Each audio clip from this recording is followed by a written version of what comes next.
Hello everyone and welcome back to our How to Play Go series. In this lesson, we are just going to do a problem set. What this means is I'm going to show you a list of problems and you are going to pause the video on each problem and try and solve it. At the end of the video, I will go through the problems with you and show you what the answers are. Alright, so let's go ahead and get started. I'm going to show each problem for a few seconds. However, I want you to pause the video on each problem and try to solve it. And at the end, see if you were correct.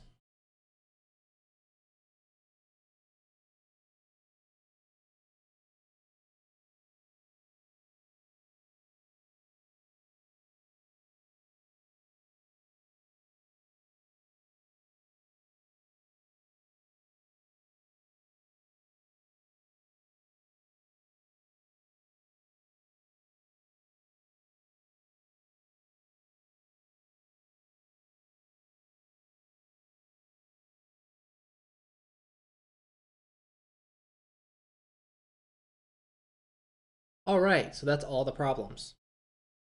Were you able to solve any of them? Or all of them? Let's see how many you got right.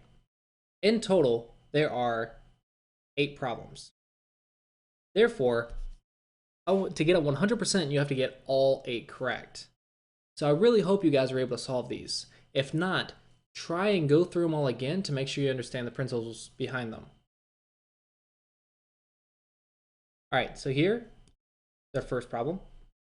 We must note that black is an Atari. He has 1 liberty. But white is also an Atari.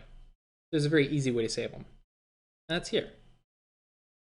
Just capture white and then black gains liberties. If you just extend, then white might extend. And this is bad style. While it's still okay because black can still ladder white, the principle is to solve in one move by capturing white and saving yourself.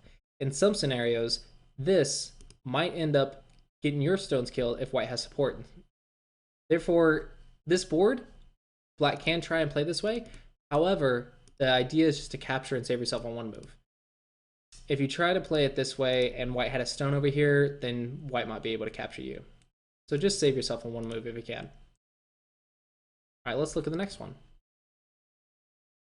Alright, so black's an Atari and white's an Atari. The answer is to capture the white stone here. Okay. Now this one may have looked a little bit confusing. However, the idea is this black stone has 1 liberty, and white also has 1 liberty. Therefore, we want to capture the white stone and save our stone. Here, same idea. Capture white.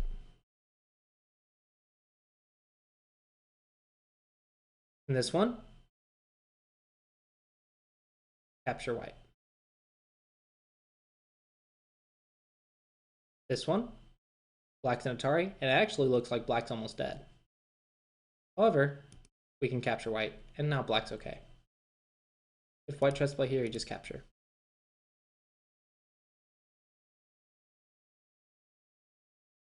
Capture.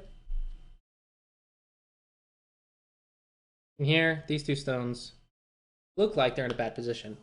This one might have been difficult for some, because the answer is to actually play here. But it looks like it takes your last liberty. However, remember that if you are capturing something, you can fill your last liberty. But only if you are capturing something that'll gain you liberties.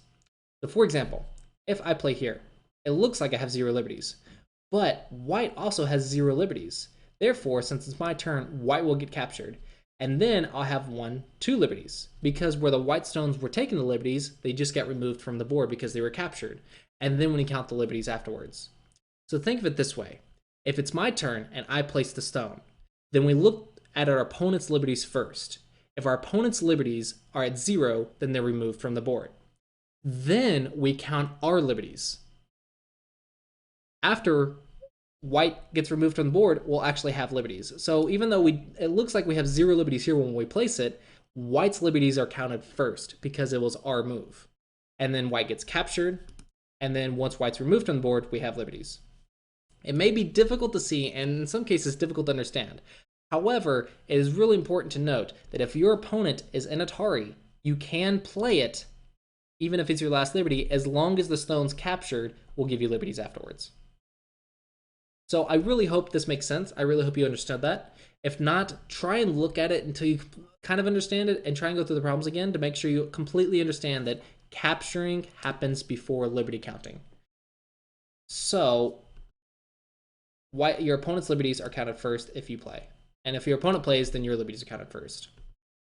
All right, so I hope that really makes sense, guys. If not, then feel free to ask questions in the comments below. Otherwise, I hope you enjoyed this video. I hope you were able to solve all the problems. And as always, thanks for watching, and I'll see you guys next time.